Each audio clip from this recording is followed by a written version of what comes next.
यहां अहमदाबाद में लोग जमीन खरीद नहीं रहे हैं और कश्मीर में जमीन खरीदने की बात हो रही है। यहां देश में सबसे ज्यादा महंगी बिजली लोगों को खरीदनी पड़ रही है। 22 बार पेपर लीक हुआ है कि नहीं हुआ है? पेपर लीक हो रहा है रोज यहां पे। जब भ्रष्टाचार होगा, पुल टूटेगा, तो गुजरात के लोगों को जान गंवानी पड़ेगी, रूस के लोगों की जान नहीं जाएगी। आपकी जो समस्या है, उन समस्याओं से निजात पाना, उन समस्याओं से छुटकारा दिलाना, यह सरकार की जिम्मेवारी है। हम सरकार को टैक्स देते हैं, नमक खरीदते हैं उसमें भी टैक्स देते हैं, चप्पल खरीदते हैं उसमें भी टैक्स देते हैं। सर से लेकर पांव तक अपनी जिंदगी में हम जो भी इस्तेमाल करते हो, हर चीज के ऊपर सरकार को टैक्स देते हैं। और हमारे टैक्स के बदले में सरकार की यह जिम्मेवारी है कि हमारे लिए चलने के लिए सड़क बनाए। यहां सड़क बनती नहीं है, टोल पहले वसूलना शुरू कर देते हैं। आप सोचिए कि जब आप गाड़ी खरीदते हैं तब भी आप रोड टैक्स देते हैं, और जब उस गाड़ी को लेकर के रोड पे जाएंगे तब भी आपको टोल टैक्स देना पड़ता है। ये कौन सा कानून है भैया? इंसान होने की सजा 2-2 बार लोगे क्या? आप हर चीज के ऊपर टैक्स देते हैं। तो ये सरकार की जिम्मेवारी है कि वो आपके लिए चलने के लिए सड़क बनाए। जब आप बीमार हो तो आपके लिए अस्पताल हो, आपके बच्चों की शिक्षा के लिए स्कूल हो।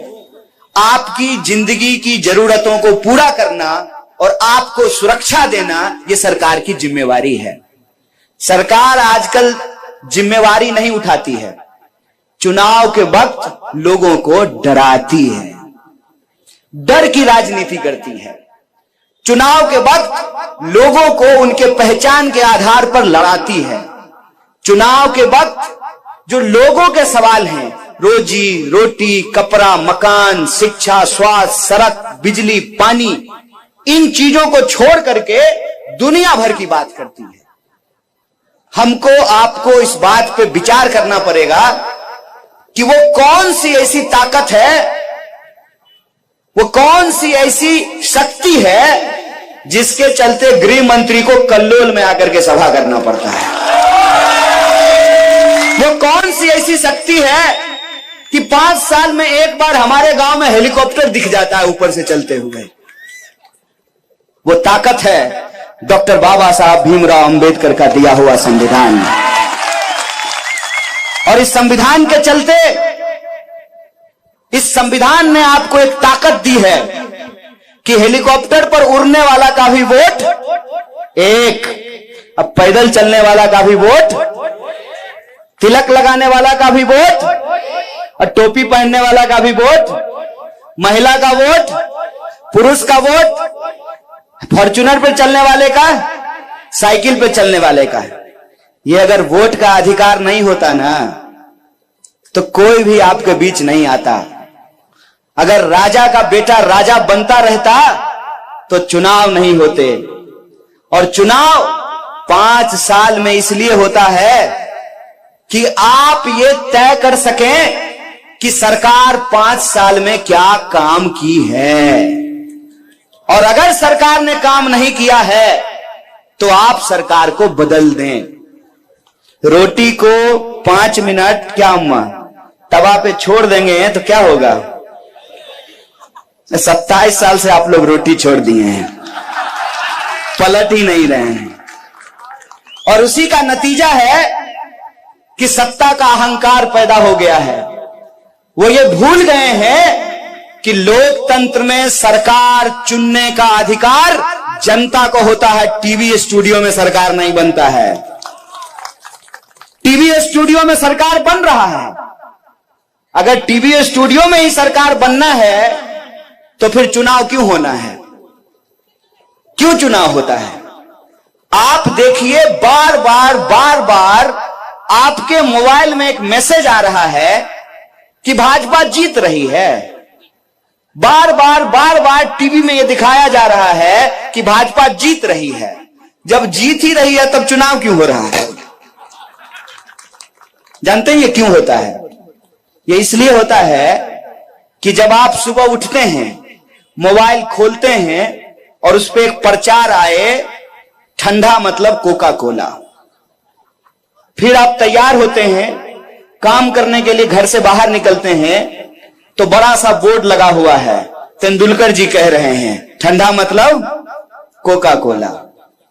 दोपहर होगी, आपको प्यास लगेगी ना, तो अपने आप आपके दिमाग में म्यूजिक बजेगा, ठंडा मतलब, और आप दुकान पे जाकर के क्या करेंगे? ए भैया एक कोका कोला दे दो।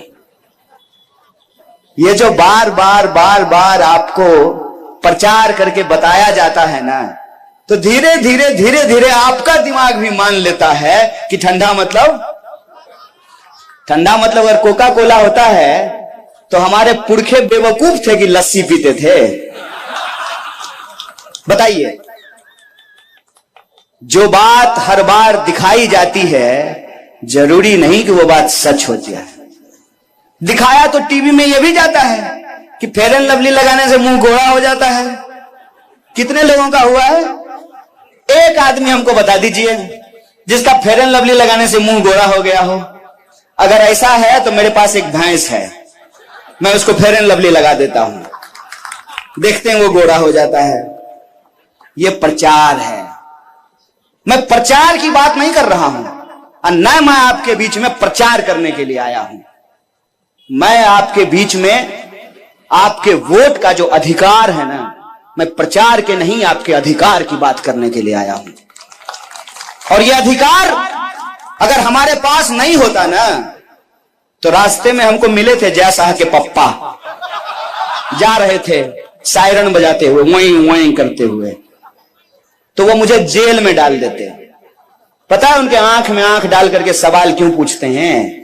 क्योंकि ये संविधान जितना इस देश के गृह मंत्री को अधिकार देता है, उतना ही अधिकार इस देश के किसान के बेटे को देता है कि सत्ता से आंख में आंख डाल करके सवाल पूछे कि बताओ 27 साल से सरकार चला रहे हो, अब भी लोगों को डरा रहे हो।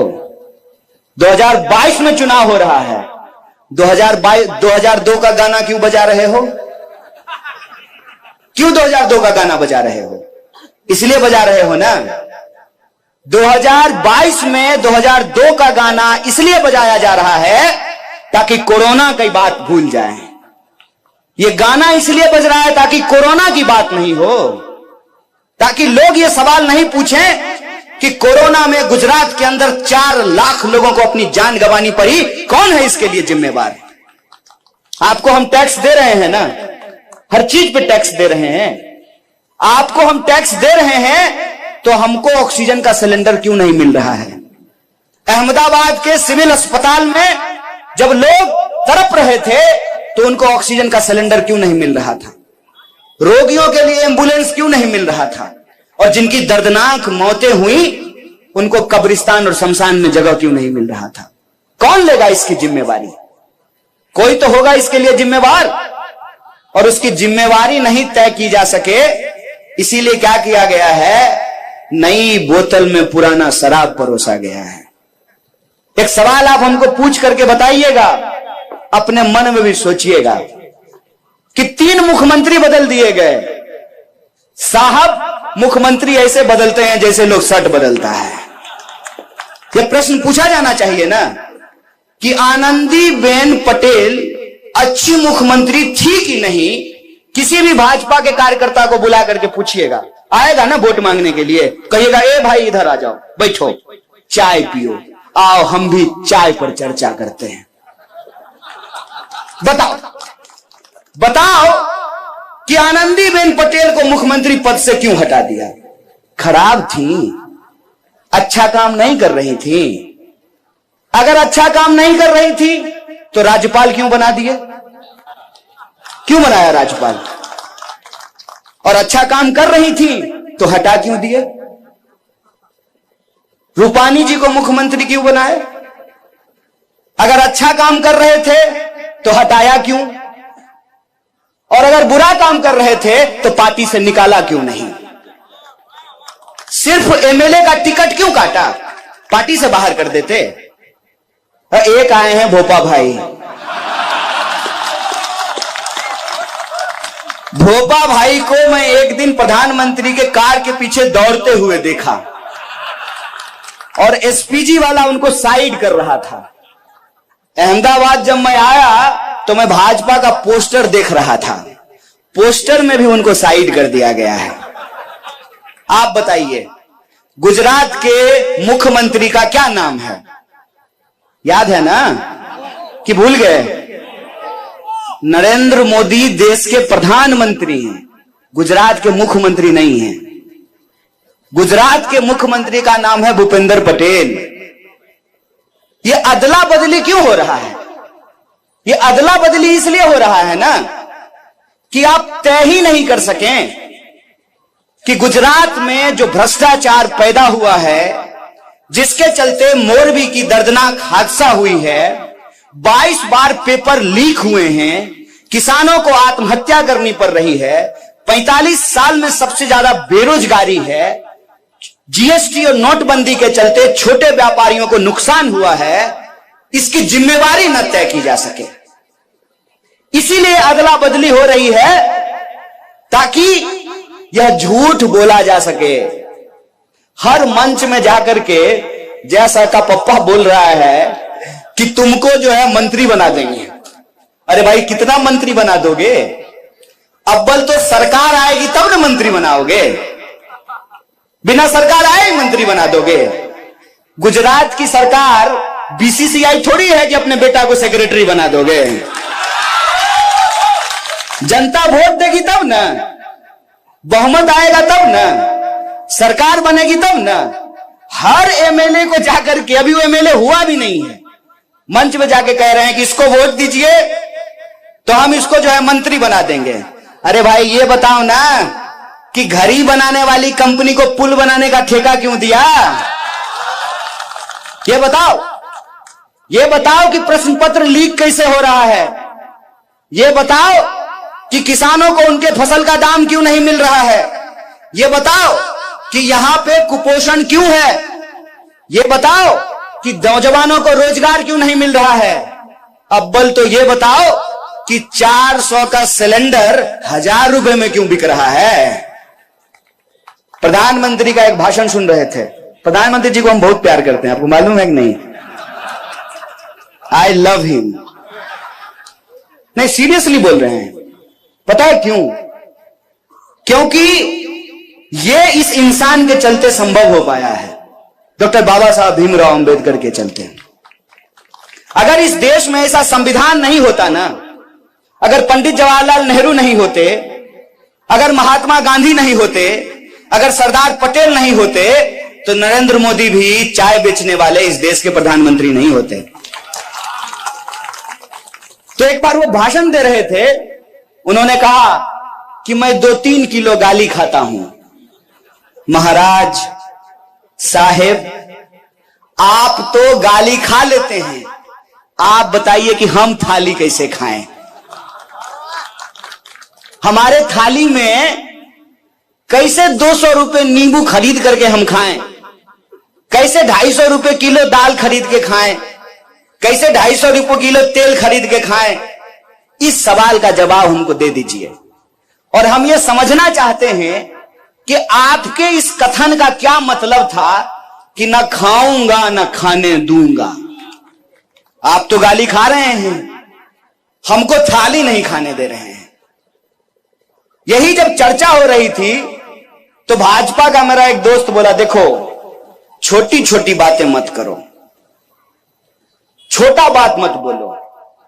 महंगाई बहुत छोटी बात है उनके लिए, बड़ी बड़ी बातें करो। बड़ी बातें मतलब रूस की बात, यूक्रेन की बात, बड़ी बातें करो।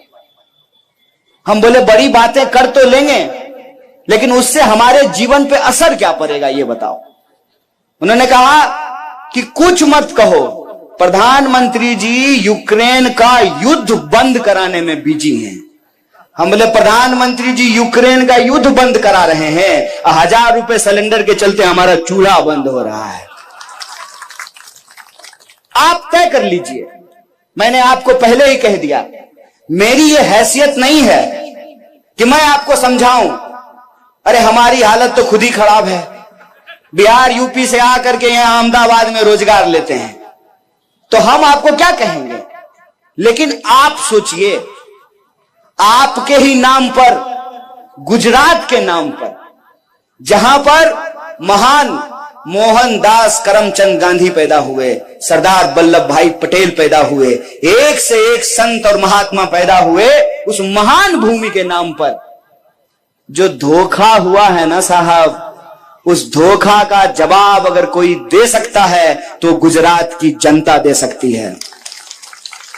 और यह जिम्मेवारी आपके कंधे पे है कि आपको तय करना पड़ेगा कि जब चुनाव हो रहा है और लोकतंत्र में चुनाव हो रहा है, जनता को अगर चुनाव करना है तो यह चुनाव किस मुद्दे पर होगा। अगर इस देश के गृह मंत्री को अपने बेटा के भविष्य के बारे में सोचने का अधिकार है, तो जूता सिलने वाले को भी अपने बच्चे के बारे में सोचने का अधिकार है। अगर मंत्री बनने से किसी का बेटा टैलेंटेड हो सकता है, बीसीसीआई का सेक्रेटरी हो सकता है बिना क्रिकेट खेले ही, तो इस देश के आम लोगों को भी यह अधिकार है कि उसके बच्चे को शिक्षा मिले और शिक्षा लेने के बाद उसकी योग्यता के आधार पर उसको काम मिले ताकि वो आत्मसम्मान से अपनी जिंदगी को जी सके। सारे मुद्दे गायब कर दिए गए हैं। महंगाई की कोई बात नहीं हो रही है, बेकारी की कोई बात नहीं हो रही है, किसानों के आत्महत्या की कोई बात नहीं हो रही है, महिला सुरक्षा की बात नहीं हो रही है। कहां से होगी महिला सुरक्षा की बात। देश में 16 मिनट में एक महिला के साथ बलात्कार होता है और देश के गृह मंत्री लॉ एंड ऑर्डर की बात कर रहे हैं। कहां से होगी महिला सुरक्षा की बात जब सरकार में बैठे हुए लोग बलात्कारियों को संस्कारी बताएंगे। तो आप बताइए कि महिला सुरक्षा की बात कैसे होगी। इसीलिए यह जिम्मेवारी आपके कंधे पे है। आपको यह तय करना है कि गुजरात के चुनाव से क्या संदेशा जाना चाहिए। जब मैं आ रहा था तो एक पत्रकार ने पूछा कि आपके हिसाब से गुजरात में क्या होगा। हमने कहा कि गुजरात में सिर्फ 2 चीज हो सकती है। एक तो जो चल रहा है ना वही चलेगा, जो हो रहा है वही होगा। दूसरा, गुजरात में परिवर्तन होगा। और गुजरात में परिवर्तन अगर कोई कर सकता है, और यह बात मैं नहीं कह रहा हूं, यह बात भाजपा को पता है कि गुजरात में परिवर्तन अगर कोई पार्टी कर सकती है तो उस पार्टी का नाम भारतीय राष्ट्रीय कांग्रेस है। और 2017 के चुनाव में आप लोगों ने देखा है कि कैसे 200-400 के चलते सरकार बनते बनते रह गई। इसीलिए परिवर्तन करना है, उसका निर्णय आपको लेना है। 27 साल में जो हो रहा है वही होता रहे, उसका निर्णय भी आपको लेना है। अगर परिवर्तन करना है तो एक बात हमको समझनी पड़ेगी कि समाज में 2 तरह के मत हैं। 2 तरह के मत हैं। एक मत है जिसको अगर आप इतिहास के दृष्टिकोण से देखना चाहते हैं तो वो मत सरदार वल्लभ भाई पटेल का गुजरात मॉडल चाहता है। दूसरा मत है जो जय शाह के पप्पा का गुजरात मॉडल चाहता है। 2 मत हैं। पहले मत के हिसाब से मोरबी में जो घटना हुई उसमें सरकार की कोई जवाबदेही नहीं है। जय शाह का पप्पा मॉडल वाला कि चोर को भगा दिए और चौकीदार को जेल में डाल दिए, यही हुआ ना। दूसरा जो मत है उसके हिसाब से भ्रष्टाचार हुआ और इसमें सरकार की लापरवाही है। जो सरकार की कोई जवाबदेही नहीं मानते हैं वो एक तरफ हैं, उनका आप कुछ नहीं कर सकते हैं। आप कितना भी बीन बजा लीजिए उनके ऊपर कोई असर नहीं होने वाला है, क्योंकि जो सो रहा है उसको जगा दीजिएगा हिला डुला के, और जो सोने का नाटक कर रहा है, क्या रे बुतरू, स्कूल जब जाने का मन नहीं होता है तो जबरदस्ती सोने का नाटक करते हो ना। जो सो रहा है उसको आप जगा देंगे, जो सोने का नाटक कर रहा है उसको आप नहीं जगा सकते हैं। तो जो जागे हुए लोग हैं ना, जो दूसरे मत के हैं, जो ये मानते हैं कि भ्रष्टाचार हो रहा है, जो ये मानते हैं कि प्रश्न पत्र का लीक होना लॉ एंड ऑर्डर का फेलियर है, जो मानते हैं कि 400 का सिलेंडर 1000 में बिकना ये महंगाई है, जो मानते हैं कि सबसे ज्यादा बेकारी का होना समाज की सबसे बड़ी समस्या है, वो दूसरे मत के लोग हैं। और ये जो दूसरे मत के लोग हैं ना, ये अगर एकजुट रहें तो गुजरात में परिवर्तन होने से कोई नहीं रोक सकता। इस बात को याद रखिएगा। वो चाहे जितना भी इधर उधर की बात कर लें, जबरदस्ती भावना को भड़काने की कोशिश कर रहे हैं, जबरदस्ती। अभी हमारे राष्ट्रीय अध्यक्ष ने एक उदाहरण दिया, उस उदाहरण के हिसाब से उन्होंने समझाने की कोशिश की कि भाई अलग अलग चुनाव होता है, वार्ड का चुनाव अलग होता है, पंचायत का चुनाव अलग होता है, विधानसभा का चुनाव अलग होता है, लोकसभा का चुनाव अलग होता है। ये विधानसभा का चुनाव है। विधानसभा के चुनाव में हो ये रहा है कि मोदी जी हो गए हैं ग्लोबल लीडर, देश में रहते ही नहीं हैं, अमेरिका, लंदन इधर उधर घूमते रहते हैं। तो उनका ध्यान अब अहमदाबाद, सूरत, गुजरात के राजकोट पे नहीं है। अपना कोट टाइट और लंदन में हाय हाउ आर यू। तो वो ना अब देख ही नहीं रहे कि गुजरात में क्या हो रहा है। तो वो हो गए हैं इंटरनेशनल। एक पार्टी आई है दिल्ली से, उसको होना है नेशनल। लोकल तो यही है ना, बलदेव जी, ये है लोकल। तो अब आपको तय करना है कि आपको क्या करना है। हमारे अध्यक्ष ने जो है एक उदाहरण दिया, टूट पड़ी पूरी की पूरी बीजेपी। अरे ऐसा कैसे बोल दिया, अरे ऐसा कैसे बोल दिया, और मर्यादा की बात करने लगे। मैं आपको याद दिलाऊं, याद आ जाएगा। टीवी में बैठ करके मेरे सामने भाजपा के प्रवक्ता ने मोदी जी को देश का बाप बोला। बोलिए देश का अपमान है कि नहीं है? अपमान है ना। मोदी जी को देश का बाप बोलने वाले भाषा की मर्यादा सिखा रहे हैं। कहते हैं ना, जिसके पास खुद ही 75 छेद हो वो दूसरे का छेद गिना रहे हैं। जिनका घर खुद शीशे का हो ना, उनको दूसरे के घर पे पत्थर नहीं मारना चाहिए। बीजेपी से आप भाषा की मर्यादा की बात करते हैं। असली मसला यह है कि हमारे अध्यक्ष का नाम यदि मल्लिकार्जुन खड़गे की जगह मल्लिकार्जुन अंबानी होता ना, तो चरण चाट रहे होते। यही हकीकत है। तो ये बात का बतंगड़ बना रहे हैं। बात का बतंगड़ क्यों बना रहे हैं? क्योंकि इनके पास कोई मुद्दा नहीं बचा है। 27 साल से आप सरकार चला रहे हैं। बच्चा जो पैदा हुआ वो 27 साल का हो गया। 5-6 साल वैलेंटाइन डे मना लिया, आई लव यू टू। शादी हो गई, अब उसके बच्चे हो गए हैं। इतने साल से कांग्रेस की सरकार नहीं है, तब भी हर मंच पे जाकर के, हर रैली में जाकर के कांग्रेस को गालियां निकाल ली हैं। तो मेरे मन में एक ही सवाल आता है कि पैदाइशी बेशरम है कि सुबह सुबह कोई चूरन खाते हैं बेशर्मी का। अरे जिसकी सरकार है 27 साल से, उसकी जिम्मेवारी तय होगी ना। और पूरे धैर्य के साथ 27 साल से भारतीय राष्ट्रीय कांग्रेस लगातार चुनाव हारने के बावजूद आपके बीच में गुजरात में एक मजबूत विपक्ष की भूमिका निभा रही है। अगर मजबूत विपक्ष की भूमिका नहीं निभा रही होती ना, तो ऊना आंदोलन में डट करके सरकार से लड़ने वाला जिग्नेश मेवानी भारतीय राष्ट्रीय कांग्रेस में नहीं होता है।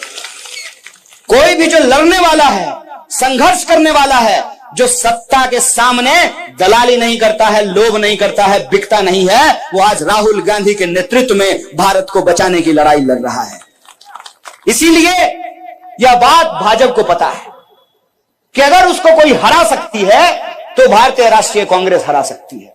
और आप इतिहास उठा करके देख लीजिए, कोई भी ऐसी पार्टी जो गुजरात में परिवर्तन का दावा कर रही है, उसका हकीकत क्या है? आम आदमी पार्टी दिल्ली में किसको हरा के सरकार बनाई? कांग्रेस को। पंजाब में किसको हरा के सरकार बनाई? भाजपा को हराई है। और भाजपा चुनाव हारी राजस्थान में किससे? मध्य प्रदेश में चुनाव हारी किससे? छत्तीसगढ़ में चुनाव हारी किससे? और 2017 में चुनाव हारते बच गई किससे? इतना सीधा गणित है महाराज। आप तो गुजरात के हैं, आपका गणित इतना बढ़िया है। जो 2, 4, 5, 7, 8 सीट का अंतर था ना, उसको अगर 10, 20, 50 सीट का अगर आप अंतर कर दिए होते तो मोटा भाई का सूटकेस काम नहीं करता। छत्तीसगढ़ की सरकार नहीं पलटी क्योंकि जोरदार बहुमत था। मध्य प्रदेश की सरकार पलट गई क्योंकि बॉर्डर पे खड़े थे। तो आपसे यही गुजारिश करना चाहते हैं, मत स्पष्ट रखिए। या तो जो चल रहा है ना, चलने दीजिए, जियो धन धना धन, बढ़िया सिस्टम है ना। ना रहेगा बांस, ना बजेगी बांसुरी, ना रहेगा सरकारी संस्थान, ना लेनी पड़ेगी सरकारी नौकरी। बेटा बन जाएगा बीसीसीआई का सेक्रेटरी और आप ढोल बजाते रहिए। 45 साल में देश से सबसे ज्यादा बेरोजगारी है, इस बात को याद रखिएगा। बड़ी मुश्किल से पेट काट करके जो है मां बाप अपने बच्चों को पढ़ाते हैं कि बच्चे को नौकरी मिलेगी तो घर बनाएंगे, गाड़ी खरीदेंगे, वॉशिंग मशीन आएगा। आपके घर में वॉशिंग मशीन नहीं है, भाजपा के दफ्तर में लगा हुआ है। जिस कांग्रेस को भ्रष्टाचारी बोलते हैं, जिस कांग्रेस के नेता को भ्रष्टाचारी बोलते हैं, जब तक वो कांग्रेस में रहता है तब तक भ्रष्टाचारी है। बीजेपी का खेस ओढ़ते जो सदाचारी बन जाता है। यही हो रहा है ना। आपको विचार करना है, परिवर्तन करना है, तो आपके सामने एक विकल्प है, भारतीय राष्ट्रीय कांग्रेस का विकल्प। और जो चल रहा है फेयर एंड लवली, तो इंतजार कीजिए कब मुंह गोड़ा होगा। डराने का जो धंधा चल रहा है तो इंतजार कीजिए कि आपका डर कब खत्म होगा।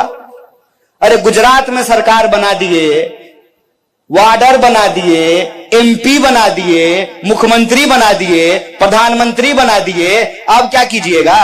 अमेरिका का राष्ट्रपति बना दीजिएगा क्या? तो नेताओं का ही भविष्य सुधरता रहेगा, जनता का क्या होगा लोकतंत्र में? इस बात का निर्णय लेना पड़ेगा। और ये याद रखिएगा, ये वही देश है जिस देश के लोगों ने नंगे पांव, खाली बदन अंग्रेजों के टैंक के सामने खड़े हो गए और 200 साल की गुलामी को उन्होंने समाप्त कर दिया था। इस बात को याद रखिएगा। याद रखिएगा कि ये जमहूरियत, ये लोकतंत्र गिफ्ट में नहीं मिला है, लोगों को अपनी जिंदगी कुर्बान करनी पड़ी है।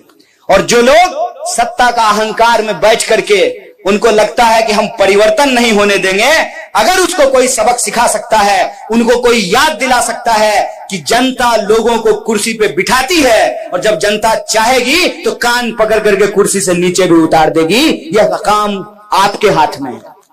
और यह काम अगर आप करने के लिए तैयार हैं तो एक बात याद रखिएगा, दिल दीजिए ना तो पूरा दीजिए। जब परिवर्तन का मन बना लिए हैं ना, तो इतना इतना जानदार और शानदार तरीके से परिवर्तन कीजिए कि किसी की तिजोरी आपके मत को खरीद ना पाए। इतना शानदार तरीके से परिवर्तन कीजिए, क्योंकि सड़क पार करते हुए अगर धोखा हो जाए, मन में दुविधा हो जाए, तो एक्सीडेंट हो जाता है।